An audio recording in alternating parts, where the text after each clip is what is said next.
వినాయకుడికి ఉండే పూజనీయుడు కావడానికి మొదటి అర్హత ఏమిటి అంటే తల్లి ప్రేమని సంపాదించగలిగాడు. అద్రిసుత హృదయానురాగ సంపాది. మనం అందరము అది నేర్చుకోవాలి. తల్లి ప్రేమని సంపాదించగలగాలి. పార్వతీదేవి ప్రేమని ఆయన పొందగలిగాడు.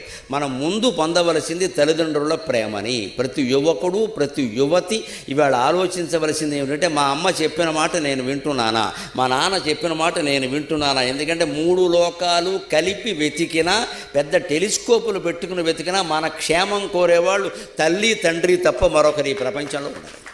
నిజంగా మన క్షేమం కోరేవాళ్ళు వాళ్ళే. మనం తప్పు చేసినా క్షమిస్తారు. మహాపాపం చేస్తే పోలీసులు అరెస్టు చేయడానికి వస్తే మంచం కింద దాచేస్తారు. ఇంత ప్రేమమూర్తులు ఎక్కడైనా ఉంటారండి అసలు. పైగా తల్లి అయితే రోడ్డు మీదకి వచ్చి మావాడు ఒక్కడే చేశాడా, ఊళ్ళో ఎవరూ చేయలేదా అంటుంది. ఏమనాలి ఈ పిచ్చి ప్రేమని? పెద్ద పెద్ద తప్పులు చేసిన వాళ్ళందరినీ మీరు బయట తిరగనెత్తున్నారు, మావాడో దొరికాడా. ఈ వాదన చూడండి ఎంత విచిత్రం. తండ్రి ఏమంటాడు?